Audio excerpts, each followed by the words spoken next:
Pakinggan muna natin ang revelasyon ni Daddy Pontius Pilate. Magandang araw sa inyong lahat. Ayan. For a long time, I chose to remain silent. I did so out of respect for the legal process. I did so because I did not want to add more noise to an already divisive issue. I Admin, did so because I believe that if I cooperated fully, submitted myself admin, to paano liwat? Na-delete ko ang Gcash, papiliwat. proper authorities and answered every question asked of me, the truth would eventually speak for itself. But there comes a point when silence is no longer prudence. My silence has been abused and weaponized to build a narrative that is false, twisted, and unfair. So let me be clear. I will not keep quiet anymore. Admin ng Gcash, mali yung piliwat. And I will speak with facts because the truth deserves to be heard.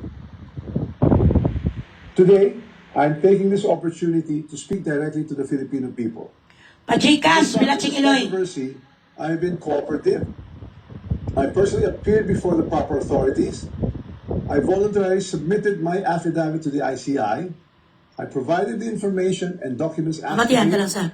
I did not hide. I did not run. Okay. I did not evade scrutiny. Okay. I faced it head on within Okay. the proper channel because I know there is no evidence that proves I committed plunder, conspiracy to commit plunder, or any similar offense that the Ombudsman may be contemplating against me. And because I have nothing to hide, I am Share the live, guys. Public release of the affidavit I submitted, together with all supporting information, so that the Filipino people can judge for Hello, themselves Angga. who has been transparent and who is simply being politically targeted. Now let us address the most absurd accusation of all, that I am supposedly the mastermind of this corruption. Ito na. How can I be the mastermind? None. I was the former Speaker of the House of Representatives. None. But the House of Representatives is only one part of the branch of government, None. the legislature. The national budget is not conceived, executed, implemented, bidded out, supervised, None. and completed by one congressman or even by Congress alone, No. and certainly not by the Speaker of the House. I want to make this simple and clear. The national budget does not depend on just one person. The budget does not begin in the House. It begins in the executive. Iba ang drama, iba ang confession. Hindi yun yung matawag drama nga ginambal yan na si Salde. Kag si Chis, kung ginalaglag naman subong si Chis kag si Salde, madamay pa rin siya. But he is doing this to lessen his sentence. If ever that he is going to be included sa ikakaso sa kanila sa malversation of public funds. What Martin Luther King, or AKA, who the Zero Pontius Pilate is doing right now, is trying to be a state witness. He is trying to save himself. Itong tinatawag natin na abandonship, because now, the only thing that could save his face, the only thing that could save him from being scrutinized by the whole world, by the whole Filipino, is for him. Nalaglagin niya ang kanyang pinsan at ilaglag niya itong si Chis kag ito si Saldico. Ang next na ilawago ni Martin Luther King, ang kanyang pinsan, he is just starting. This is not drama anymore. You cannot call this drama anymore when at the man of the hour, the very man that we've been asking to speak up, is finally in front of the camera and finally in front of the microphone, telling us what he knows. This is not drama at all. This is what we call survival. Napakabobo! Makinig! Makinig, umintindi. Huwag niyong sabihin na drama lang. Hope is the only thing that we have right now. Na matapos ng paghihirap natin, if you are going to categorize every fucking statement of those people involved in the fucking shenanigan of stealing our money, then we are not going to get to the point where we are going to feel that finally, ang ating pinaglalaban, putang inay, sumasakses na rin. Paano mo matawag bilang si Iloy ni nga drama? Kinakanta niya na si Chis Escudero. Ang mangyayari si Chis West, ang gagawin ni Chis West, kantahon silang lahat. Hindi si Chis West magpasugot. Hindi hahayaan ni Senator Chiswis na siya lang ang malaglag. Ang drama na nila ngayon, Bilaksing Iloy, damay-damay na. You think Chis Escudero is going to shut his mouth? He is a fucking player in this game for a long, long time. He is an attorney by profession. With Martin Luther, aka Puncho Pilato, name dropping him, you think he's going to fucking stay quiet? No. Martin Luther King just opened a fucking can of worms. This is the beginning of the end. Akala nyo hindi mag-start witness din si Escudero? Lahat na involved sa nakawan, pati si Tito Soto damay. Lahat Bilaksing Iloy na naglamo ng pera natin, damay-damay na to. Isang bagay na itinuro sa atin, the late and my beloved Senator Miriam Defensor Santiago, the president that we never had. Isang bagay lang ang tinuro niya noon kay Kwan sa aking tita na si Janet Napoles. The original Escamiris Queen. Isa lang tinuro niya, in order for you to save your face, in order for you not to be sentenced, life sentence sa kasong ito, is for you to be a star witness. To get protection, at para hindi ka patayin, at hindi ikaw ang kumuha ng lahat ng kasalanan ng mga kasamahan mo. So are you sure that there is nothing that you wanna tell me? Nung kinaripaso sa ni Senator Miriam Defensor Santiago, are you sure that there is nothing that you want to divulge? Ilaglag mo na si Ramon Revilla. Ilaglag mo na si Jinggoy Estrada. Kaso bubo lang kasi itong tita ko eh. Ang tita ko na nag-training sa akin, si Janet Napoles, bubo lang. Mas naniwala siya sa promise sa kanya ni Estrada, kag ni Revilla, na siya she has to take the fall. Hindi naman siya natulungan hanggang ngayon, hindi naman siya nakalabas. Kasi ang promise nila, ilalabas siya. Ito yung Bong Revilla nga ngayon ito sa jail. Now,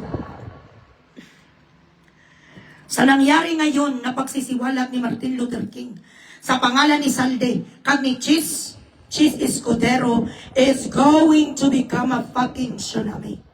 He is going to become a fucking twister. He is going to shout it out. Para hindi sa maanang lahat. Para hindi ang lahat ng tao magsumpa sa kanilang mag-asawa. Na Bilaksing Iloy nagpagarbo pala itong si Hart Evangelista sang Serpentine. Na Bulgari, ininsulto pa si Pia Wurtzbach. This is not alone. I own this. Panda owns the necklace. Ininsulto ang ating Miss Universe 2016. Now this is not alone. I of Panda own this necklace. Ang aso ay pinasuot ng ilang milyones na kwintas yung palamatet.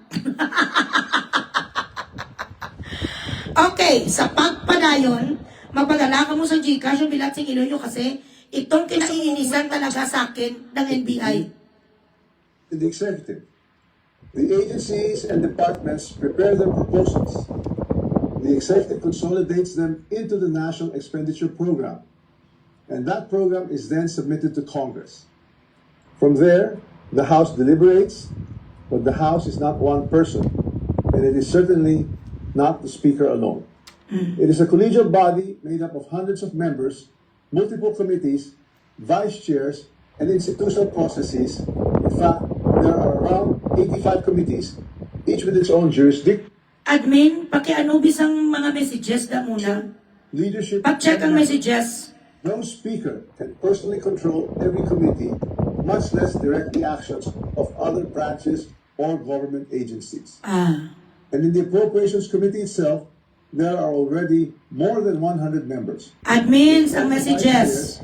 And Representative Toby Tiaco, who has been very vocal and upfront on this issue over the past months, was himself a vice chair of the Appropriations Committee.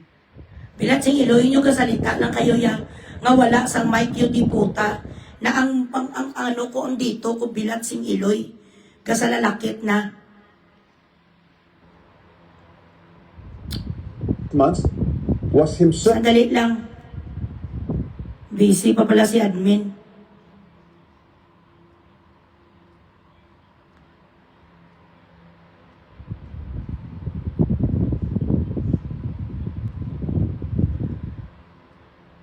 Ano to man?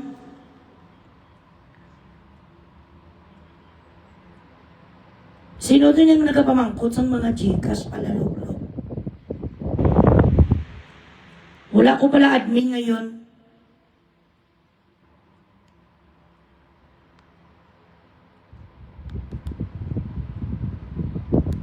One minute. Akala nyo, drama lang to. Hindi niya drama. Bilat sing Iloy. Totoo ni. Hindi nyo narinig bilat sing Iloy kung ano ang...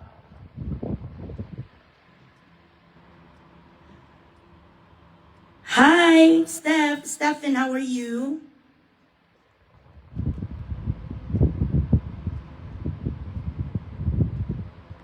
Okay, sorry guys. months was himself a vice chair of the Appropriations Committee in the previous Congress. So I have to ask, if there were real concerns about irregularities in the budget process, why were these not formally raised during the deliberations or even during the plenary? The budget deliberation does not stop in the House. The Senate also conducts its own deliberations, reviews its own version, and plays its own role in shaping the final budget, and it is not a bystander. It is an active constitutional participant in this process. After that, the House and the Senate reconcile their versions in the bicameral conference committee. Only then is the final bill transmitted to the President for approval or veto. Share the live, share the live. Let's be honest about what becomes law. The national budget is not the act of one person or one chamber. It is the product of a constitutional chain involving the executive, the House, and the Senate. This is something I want the public to understand.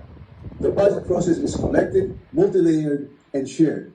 Accountability Share is the live. everyone involved, not selectively assigned after the fact, and certainly not when it becomes politically useful. If corruption were to occur in a magnitude made known to us over the past months, then it's clear that the real corruption does not happen at the level of the general legislative approval alone. It happens at the level of execution of the General Appropriations Act. It happens when projects are implemented. It happens where projects are actually implemented, where procurement is undertaken, where monetary disbursements are actually made. And it happens when substandard projects are passed off as legitimate or when ghost projects are made to appear real. That is why command responsibility is far more logically relevant in the executive branch, where there is actually supervision, operational control, and implementation on the ground, than in the collegial legislative body, where constitutional role is deliberation and appropriation. Congress does not build flood control projects. Congress does not conduct procurement. Congress does not inspect whether a project was actually completed. Congress does not certify whether the work done was substandard or not. So if the allegation is that there was a systemic corruption in flood control implementation, then the public should ask the obvious question: where does implementation actually happen? Definitely not in the session hall of the House of Representatives. Here's the simplest way to test that theory that I am the mastermind of this scheme. If I were truly involved in a fraudulent scheme of this nature, then the first place one would expect to see that pattern would be in my own district. Bilat sing Iloy nyo, nainitan ko! Summer di ngayon, 45 degrees. Kahit naga-aircon ko yung diputa, mainit. Tiisin nyo ang sound ng electric fan ko, bilat sing Iloy, mga demanding. Pajikasan nyo ko para magbili ko di yung diputa sang cooler. Para hindi ko mag-electric fan. Ubos ang pera ko, bayad yung diputa sa 3 ka apartment. Nga nagalipat-lipat ko para hindi ko dito mapatay nili Satanas. Ka mga demanding sa mga bilat sing Iloy, bawasan ng eco, ang electric fan mo sabi sang mga palalolo. Nainitan ko gani, bigyan nyo ko di sa pera mga bilat sing Iloy nyo. Para cooler, hindi kaya na sang ano ko. Sang aking tawag nito. Centralized AC, 45 degrees bilat sing Iloy. Reklamuhan yung pating electric pan, ang mga kilikili ko naga-waterfalls, mga sapat. Kung hindi ka mo gusto sa electric pan, binatsing ilo yung layas kayo. In the projects most easily associated with me. You would have seen it in Tacloban, but I say this with absolute certainty. You won't see it in my district. My district has 0 ghost and 0 substandard flood control projects. 0. And that is verifiable. To prove this point, I'm authorizing my staff to share and release to the public the list of all the projects in my district that the authorities may deem attributable to me. Let the public scrutinize and verify for themselves. As I already mentioned, corruption of this scale is not a one-man operation. It Okay, requires two things did you hear that? that the authorities may deem attributable to me. Pamatiin nyo. Let the public scrutinize and verify for themselves. As I already mentioned, corruption of this scale is not a one-man operation. Corruption of this scale is not a one-man operation. So inamin niya nga may korupsyon. Sabat Rojas. Sagot Malacanang.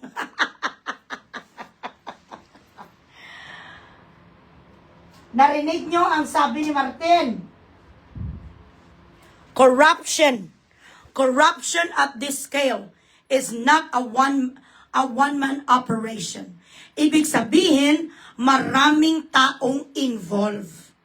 Sa linya pa lang na sinabi niya, pinahihiwatig niya sa atin na hindi lang siya isa ang kawatan. Hindi niya naman sinabi na siya ay hindi kurap at hindi nagkaroon sang pera or hindi nawaslikan sang maleta. Actually, he did not deny strongly na siya ay wala kalabot-labot or hindi appeal sa nangyayaring korupsyon. Ang sabi niya lang, hindi lang ni isa katao or dalawa katao or tatlo katao ang nag-ooperate sa korupsyon na ito. Marami kami. Yon ang interpretation ng confession ni Tambaloslos. Okay? Ang isda ay hindi nahuhuli sa puwet.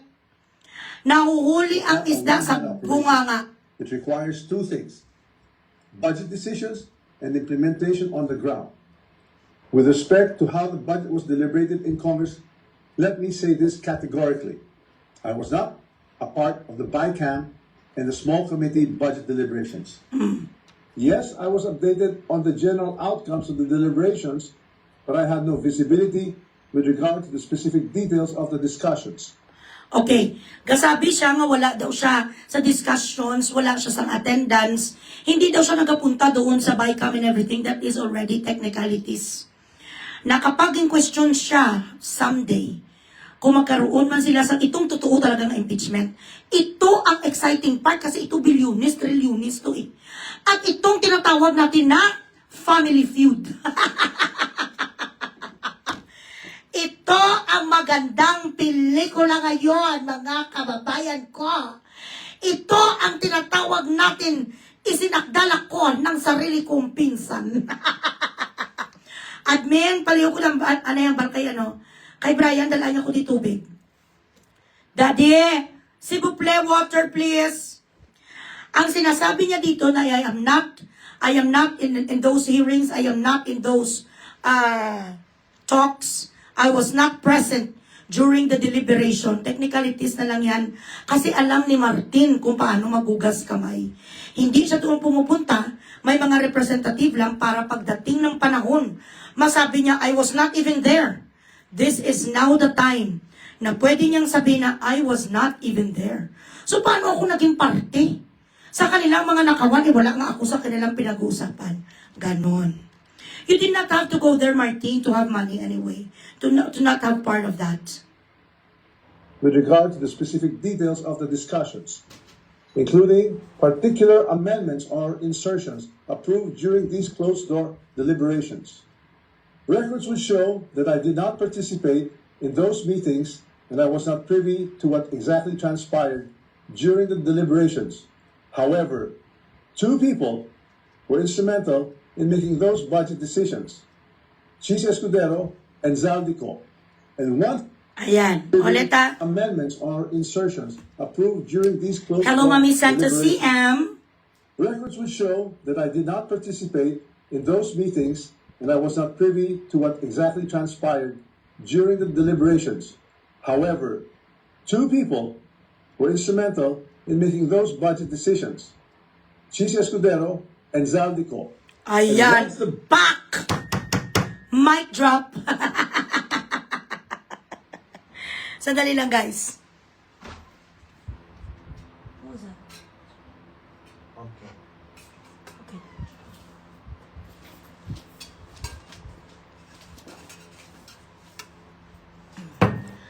There are two people who signed for the budget. May dalawang tao na pumirma sa laki ng budget, sa insertions, sa lahat ng mga project sa ating flood control. At ito ay si Cheese Whiz Escudero at si Saldico. Na si Saldico, bromance mo rin. Hindi pwede na wala kang alam. Pontius Pilate. Pontius Pilato, hindi pwede wala kang alam. Best friend kayo ni Saldi. Ikaw ang kanyang boss. So whatever he's doing right now, he is just saving a face. Ang drama ngayon ni Daddy Martin ay pagsalba ng kanyang sarili. Ito na ang totoong sinasabi na abandon ship, abandon ship. The boat is sinking, the boat is sinking. Group yourselves into two. Feeling ko, sasalbahin niya ang kanyang pinsan. But when push comes to shove, what's gonna happen is he is going to save himself. He is not going to care sa kanyang pinsan. Actually, there is a good chance that ginawa niya to para mabigyan siya ng pagkakataon na mag-Grand Barberan for him to say this. Di ba nagpaalam siya to go to Singapore for his heart check-up? Hindi siya pinayagan ni Crispin. Dahil sugo ni George Clooney na hindi siya palabasin kasi when he's gone, wala nang magtuturo kay Saldico tsaka kay Chiswis. So ngayon, ano ang dapat gawin ni Martin para masolve niya kanyang sarili? I-name drop niya si Chiswis tsaka si Saldico para dalawa sila ng pinsan niya mas save by the bell.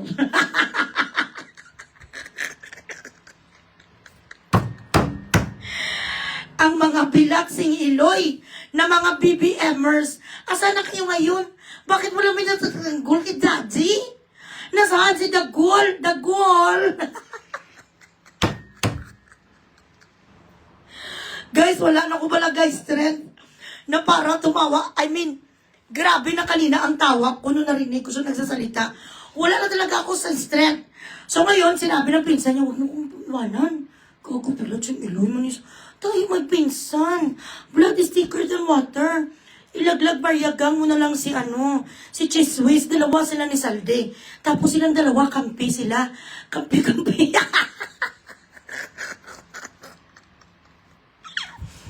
Nagkakampihan silang dalawa. Dapat magkampihan na rin tayo. Oo. Sabihin mo na wala ka doon. Di ba hindi ka ba nag-attend? Yun ang ating basis. Yun. Hindi ka nag-attend, wala ka doon, wala ko doon. Sino nandun? Di ba silang dalawa? O sino nidiin natin? Checkmate sila dyan. O, ngayon, nag-uusap si Chiswis. Nag-uusap ngayon si Chiswis, tsaka si Salde. O, pre, Chiswis. Hello? Oh, Salde. Oh, ano na? Ayun na, kinanta na ako. Oh, kinanta na ako ng gagong putangin ng Martin na yun. Nilaglag baryagang na tayo, pre. O ano? Ano ba mga galawan natin? Meron ako dito mga text messages. Nung sinabi niya sa akin na pirmahan ko at pirmahan mo ang mga budget insertions. Oo, meron akong ebidensya. Oh, hindi. Nandito nga ako ngayon eh. Oo, nagkapakuno-kuno ako ngayon na model dito sa London. Nandito ako ngayon sa isang fashion show. Mascara fashion show ngayon, pare. Makita tayo dyan sa Europe. Hindi ko nga yan in-expect. Ikakanta pala ako ni Martin. Inipit kasi siya eh. Oo. Inipit siya ni Basilio tsaka ni Crispin. ipitin din natin siya. Okay? Kailan ka mag-press release? Pupunta ako dyan ha. Antayin mo ako pare ha. Walang laglagan pare ha. Kampi-kampi tayo ha.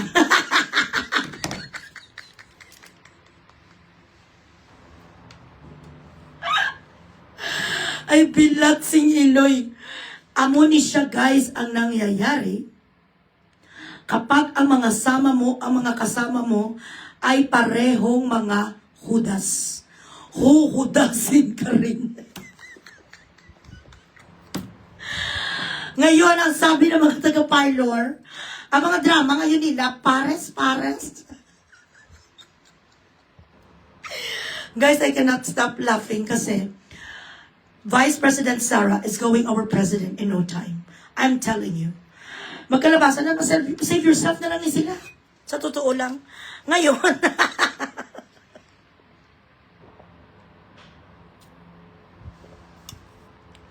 ang mga taga-kabilang parlor nagsasabi sa akin, ang mga taga-booking.com, nagbubook na daw ng ticket nila po sa Iberia, sina Dilima. Sina Dilima, si Abante, pati itong Bilatsing Inoy ni nga si Luistro, nagpabook na sila ng kanilang mga ticket. Saan kayo pupunta? Saan kayo pupunta? May mga travel ban kayo kay Crispin at Basilio. Hindi kayo makakalipad. Ang una-unang lilipad ay inyong president na si George Clooney na may iba't ibang height. Ang inyong president, ako ya guys, hindi ko talaga binabawi. Ang sinasabi ko sa inyo na siya isang George Clooney, panindigan ko ganyan, and I am going to be vindicated very, very soon. Ang presidente nyo na iba't iba ang shape ng tenga, lalabas ang katotohanan. Sabi ng mga marites sa kabilang parlor, Loy, nagbo-booking.com na dito ngayon ang mga best friend mo ay talaga. Sino-sino sila? Singiwe, Lay. Singiwe, si Kimbaw, lahat ng mga napadalhan ng mga maleta.com, Loy. Nag-booking. Saan daw sila pupunta? Sa Siberia. Ali-ali sila. Ano sasakyan daw? Magic carpet? Bakit? Kasi Loy, sabi daw sa kanila ng kanilang amo, magbakasyon muna kayo. At wag kayo munang babalik kasi pag nagpresidente, pag nakaupo, the ship is sinking. Kapag umupo na si Presidente Sara, lahat kayo tie ship. Fully book kayo ng lahat ng mga airlines. So, ayaw patakasin ni BBM ang kanyang pinsan. Kasi yun ang kanyang scapegoat. Yun ang kanyang El Salvador. Na kung magkagipitan na Jesus talaga. Escudero and Zaldico. Ayan. And once the budget becomes law, the work of implementing flood control projects, or any project for that matter, is solely within the purview of the executive, including the DPWH, certainly not by legislators. I understand the anger of the public. The Filipino people have every right to be angry because stolen public funds are taxes derived from hard-earned money. I'm not asking the public to look away. I'm asking everyone to look where the evidence points, not where it is politically convenient Ang mga stars or nyo! politically motivated. So I ask the Ombudsman and the public these questions. Who has been named in sworn testimonies and affidavits? Whose name actually appeared in credible accounts made under oath? If there are sworn accounts pointing to other personalities across the chain, whether in budget deliberations or in implementation, then those leads must be pursued with the same seriousness and the same urgency. Accountability cannot be selective. Huh. For months, I chose silent. Oh, kung sino daw ang mga nagperma daw ng mga affidavit. Ulitin natin. Kasi ginahat panawagan niya. Ang mga stars yun naman na And the public these questions. Eto, makinig. To look where the evidence points, not where it is politically convenient. or Admin, politically ang motivated. Gcash ipin. So I ask the Andiyan nakapin. Ombudsman and the public these questions. Who has been named in sworn testimonies and affidavits? Whose name actually appeared in credible accounts made under oath? If there are sworn accounts pointing to other personalities across the chain, whether in budget deliberations or in implementation, then those leads must be pursued with the same seriousness and the same urgency. Accountability cannot be selective. For months, I chose silence because I believe in our legal system and in the rule of law. But my silence is now being exploited with politically engineered and fabricated narratives. What's even more disturbing, and this is something that cannot be ignored, is that there are emerging indications that certain sectors are attempting to weaponize individuals, including Zaldico, to construct a narrative that serves their own interests. Nay, ara na. Narinig niyo yun?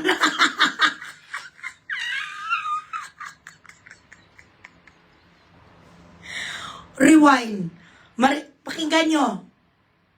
What's even once I chose silence because I believe in our legal system and in the rule of law. But my silence is now being exploited with politically engineered and fabricated narratives. What's even more disturbing, and this is something that cannot be ignored, is that there are emerging indications that certain sectors are attempting to weaponize individuals, including Zaldico, to construct Attempting to weaponize individuals in constructing another narrative, including Saldico. So dito na-trigger si Daddy Martin. a narrative that serves their own interests. So when the legal processes is being used against me as a political demolition job, then I will have no choice but to defend myself. Okay. Interpretation. They are ganging up on me. Damay-damay na.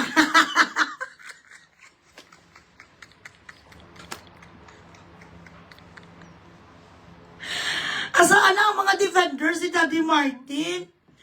Yung mga binigyan ni Daddy Martin dyan sa mga 600,000 a month, nasaan na ang pusaling pusa na si Jesus Francis? Nasaan na si Dagol? Si Dagol nga nagapabuang-buang, nag-explicating sa Iloilo City. Nasaan na ang mga bongga na mga vloggeries? Na mga effect na mga vloggeries na hindi, walang humpay, naninira sa kay Tatay Digong at VP Sara. Nasaan na kayo? Crispin, Basilio, nasaan lumabas na kayo mga anak ko? This is your time to shine para i-defend nyo. I-defend nyo ang hindi magnanakaw na si Romualdez. This is your chance to defend your side. I-explain nyo sa amin why all of a sudden, out of nowhere, Martin Luther King, aka Pontius Pilate, came up with his plan. What triggered him? Bakit ayaw nyo ito i-content? Okay.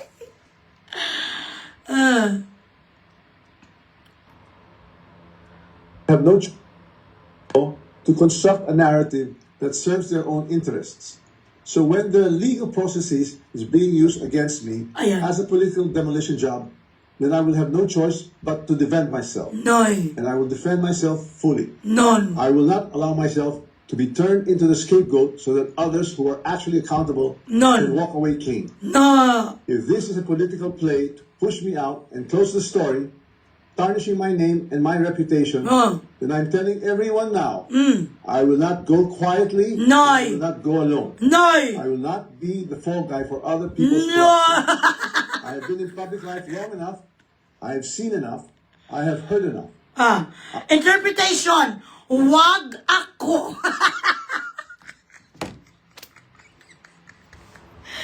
Yun ang interpretation niya. Let us be conservative. Translation. Sa ibig sabihin ni Daddy Martin, wag ako. Ako ang pinaka-scammerist of all time. Hindi pwede na ako lang ang ilaglag baryagang. Damay-damay na to.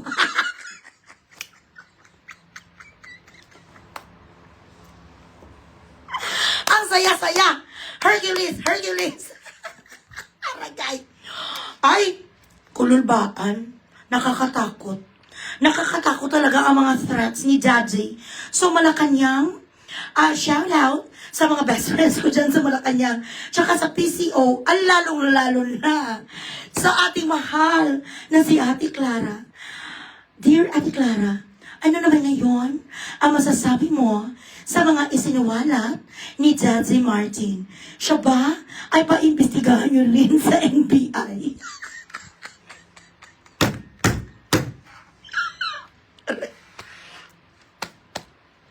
Dumahardat ako sa tawa. Paimbestigahan niyo rin ba si Cheese Swiss Escudero? Paimbestigahan niyo rin ba ang mga minensyon na pangalan ni Zazie Martin? After all, sa mga nangyari sa inyong lahat, na paghati-hati niyo ng mga pera, salamat talaga sa lahat.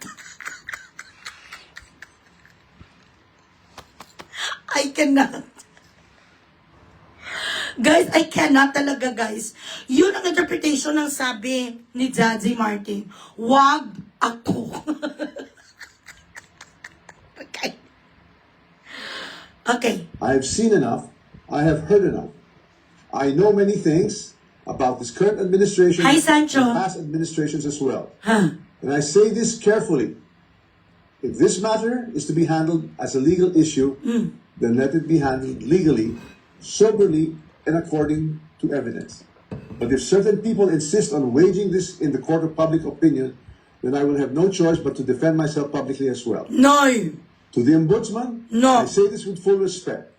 If your office truly believes in justice, then follow the sworn statements. Follow the records. No. Follow the evidence all the way. No. Do not stop where it is politically convenient. No. Do not settle for the easiest headline. No. Do not confuse public pressure with prosecutorial duty. Pilat What I singil. ask of the Office of the Ombudsman is simple. Follow the rule of law and due process. This Translation. Crispin Basilio, inimbyar na mo ko. Damay-damay na to. Isosero calorie mulya. Anong pinagsasabi mo? Pupunta lang ko sa Singapore para magpagamot ng puso ko. Sasabihin mo sa media, baka hindi na ako bumalik. Pues! Ipaglalaban ko aking sarili, Rimulya. This is a way of telling somebody to go fuck yourself without telling that somebody to go fuck yourself. Ganito ka mag-fuck you sa isang katao without actually telling them to fuck you. So, hindi mo ko pinayagan na pupunta ako sa Singapore. Tapos, pinaya mo pa ko today. Sinabi mo pa sa publiko, baka ako tatakbo. Bilaksing Iloy, kakakala ko kapraternity tayo. Di po, kakalilaglag mo ko parts. Ano nagawa kong kasalanan sa iyo, Bilaksing Iloy, Karoy Mulya? Binigyan ta ka sa 3 kamalita. 100 million, 100 million, 100 million, 300 million. Tapos hindi po ito nagpaalam na ko pa Singapore kay dumartatak na ko kay Bugres. Si Bugres kinag-ignite ng fire. Hindi ko na kaya ang paglapastangan ni Bugres sa Malacanang. Nagpaalam na ko mapagamot ang diputa. Kapinaya mo ko, pues. Hindi pwede ni Parts. Hindi na tayo ngayon alpha, pi, chupapi. Magtitiwalag na ko sa ating fraternity na alpha, pi, chupapi. Simulat sa pool, sinabi ko na sa inyo, walang laglag baryagang. Hindi ka sumunod, Rimulya, Bilaksing Iloy mo, pues. Uunahan na kita.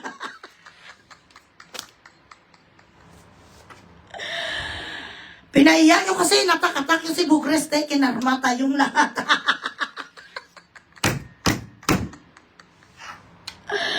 Sabi pa, Daddy Martin, shout out, Dad. They are ganging up on you, Dad. Hindi manamig, Dad. Tuod gina, Dad. Ikaw na ang nagpatigayo, ang mga kamaleta sila. Huwag mo nang i-deny na wala ka doon sa mga discussions and everything. You are indeed, or you were indeed, the Speaker of the House. So every budget, every check goes to you. Sinong nag-assign ng budget, Dad?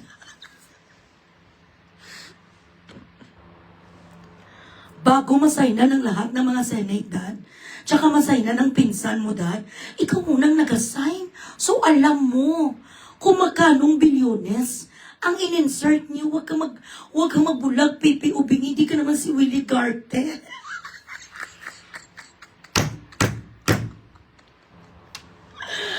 Pero dad, masakit talaga ang ginawa sa iyo ni Rimulya. After mo siya dad, binigyan ng maleta, tapos ikaw lang ang ilansang sa krus. Now they're trying to crucify you. Do not let these people put you in this predicament. After all, you are Barabbas. Ikaw si Barabbas, dad. Ang pinsan mong si BBM ay si Judas. Histas naman si Saldico. Kayong tatlo ang three kings. Tapos ito ngayon si Rimulya, dad. Ikaw ang kinanta niya sa bayang Magiliw. Dad, no.